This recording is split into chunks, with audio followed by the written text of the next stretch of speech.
Hi guys, ഇന്നലത്തെ വീഡിയോൻ്റെ ബാക്കിയാണ് കേട്ടോ ഇത്. ഉച്ചയ്ക്ക് 2 മണിക്കായിരുന്നു വരണ്ടേ. ഞാൻ വന്നപ്പോൾ ഇത്തിരി വൈകി, ഒരു 2:30 എപ്പോഴാണ് എത്തിയേ. 2-3 പേരെ വന്നിട്ടുണ്ടായിരുന്നുള്ളൂ. ഞങ്ങൾ മൊത്തം 12 പേരുണ്ടായിരുന്നു. അപ്പോൾ ചേച്ചിമാരാണെങ്കിൽ വേഗം ഞങ്ങൾക്ക് മേക്കപ്പ് ഇട്ട് തരുന്നുകൊണ്ടിരുന്നത്. ആദ്യം ബേസ് വരെ നമുക്ക് കുറേ ഇടുന്നുണ്ട്. ഞാൻ പറഞ്ഞ പോലെ നമുക്ക് ഈ മേക്കപ്പ് നല്ല കട്ടിക്കാണ് അവർ ഇടുന്നത്. ശരിക്കും പൊട്ടിയടിക്കുകയാണ്. ഇതൊന്ന് റിമൂവ് ചെയ്ത് കളയാൻ നല്ല പാടാണ്.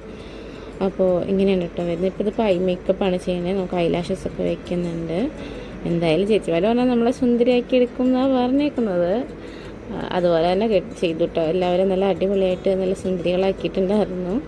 ഈ സ്കൂൾ ടൈമിൽ പഠിക്കുന്ന ടൈമിൽ എനിക്കിതിനൊന്നും വലിയ താല്പര്യം ഉണ്ടായിരുന്നില്ല. മേക്കപ്പ് ഇടുന്നതിലും ഇതുപോലെ ഇങ്ങനെ പ്രോഗ്രാമൊന്നും ചെയ്യുന്നതിന് വലിയ താല്പര്യമില്ല. അമ്മയുടെയൊക്കെ നിർബന്ധത്തിനാണ് ഞാൻ കൂടുതലും ചെയ്തിട്ടുണ്ടായിരുന്നത്. പക്ഷേ കല്യാണമൊക്കെ കഴിച്ച് കുറേ വർഷമായിട്ട് ഇതൊന്നും പിന്നെ നമ്മൾ ഈ ഒരു ഫീൽഡ് ഒന്നും അങ്ങോട്ടേക്ക് നമ്മൾ നോക്കണതേ ഇല്ല, ശ്രദ്ധിക്കണേ ഇല്ല. പക്ഷേ ഈ റീൽസൊക്കെ കണ്ടിട്ടൊക്കെ എനിക്ക് ഭയങ്കരമായിട്ട് വീണ്ടും ആഗ്രഹം തോന്നി. ഇത് വീണ്ടും ഒന്ന് പോകണം, വീണ്ടും പഴയ പോലെ ഡാൻസ് കളിക്കണം. കാരണം ഞാൻ പഠിച്ചതാണല്ലോ, പിന്നെ എന്തുകൊണ്ട് എനിക്ക് ചെയ്തുകൂടാന്നുള്ളൊരു ഇതായിപ്പോയി. അതുകൊണ്ടാണ് ഞാൻ വീണ്ടും ഇവിടെ വന്ന് ചേർന്നത്. കുറേ അന്വേഷിച്ചിട്ടാണ് കേട്ടോ ഞാൻ ഇപ്പോൾ പുതിയതായിട്ട് വന്ന് ചേർത്തിരിക്കുന്നത് എനിക്ക് കിട്ടിയത്.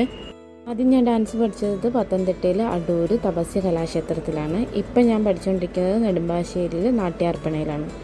ഇതാണ് കേട്ടോ ഫൈനൽ ലുക്ക് വരുന്നത്. എനിക്കിങ്ങനെ എന്നെ തന്നെ ഇങ്ങനെ ഒരുങ്ങി ഇത്ര ഇതായിട്ട് കാണുമ്പോൾ എനിക്ക് എന്നോട് തന്നെ ഭയങ്കര പ്രൗഡ് തോന്നാറുണ്ട്. അതിലുപരി എനിക്ക് ഒരു ആബ്സെൻറ്റും തോന്നാറുണ്ട്. കാരണം പണ്ട് ഞാൻ സ്കൂളിൽ ഡാൻസൊക്കെ ചെയ്യുന്ന സമയത്ത് എന്നെ എപ്പോഴും ഹെൽപ്പ് ചെയ്യാൻ എൻ്റെ കൂടെ നിൽക്കുന്നത് അമ്മയായിരുന്നു. എനിക്ക് ഡ്രസ്സ് ഇട്ട് തരുന്നതും എനിക്ക് മാല ഇട്ട് തരുന്നതും എനിക്ക് എല്ലാ കാര്യങ്ങളും ചെയ്തു തരുമായിരുന്നു. ഞാൻ ഡാൻസ് കളിച്ച് വരുമ്പോൾ തന്നെ എനിക്ക് വേഗം വെള്ളം തരും കുടിക്കാനായിട്ട്. അങ്ങനെയൊക്കെ ഉണ്ടായിരുന്നു. നമുക്ക് എപ്പോഴും നമ്മുടെ കൂടെ നമ്മളെ ഹെൽപ്പ് ചെയ്യാനായിട്ടുണ്ടായിരുന്നു. ഇപ്പോൾ എന്ന് വെച്ച് കഴിഞ്ഞാൽ അങ്ങനെയില്ല. ഇപ്പോൾ എല്ലാം ഞാൻ തന്നെ ചെയ്യണം. അപ്പോൾ എനിക്ക് അങ്ങനത്തെ ഒരു ഫീലിങ്സ് തോന്നാറുണ്ട്. ഞാനിങ്ങനെ ചെയ്യുന്ന സമയത്ത് തന്നെ എനിക്ക് എൻ്റെ അടുത്തേക്ക് വേഗം ഓടിയെത്താനോ അങ്ങനെയായിട്ടൊന്നും എനിക്കിപ്പോൾ നിലവിലിപ്പോൾ എൻ്റെ അടുത്തേക്ക് അങ്ങനെ ആരും വരുന്നില്ല.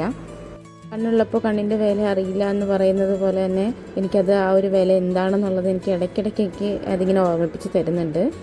അപ്പോൾ ഇത്രയേ ഉള്ളൂ വീഡിയോ കേട്ടോ. അപ്പോൾ ഈ സമയത്ത് ഞാൻ എന്തൊക്കെയോ അവിടെ എല്ലാവരും ഭയങ്കര തിരക്കിലാണ്. അപ്പോൾ ഞാൻ എന്തൊക്കെയോ ശ്രദ്ധിച്ചിരിക്കുകയാണ്. പിന്നെ നമ്മൾ ചിലങ്കയൊക്കെ കെട്ടി. ഇത് കുറച്ച് ഞാൻ റീൽസ് എടുക്കാൻ വേണ്ടിയിട്ട് എടുത്ത വീഡിയോ ആണ് കേട്ടോ. അപ്പോൾ വീഡിയോ ഇത്രയേ ഉള്ളൂ. എല്ലാവർക്കും വീഡിയോ ഇഷ്ടപ്പെട്ടിട്ടുണ്ടെങ്കിൽ ലൈക്ക് ചെയ്യുക, സപ്പോർട്ട് ചെയ്യുക, സബ്സ്ക്രൈബ് ചെയ്യുക. Thank you.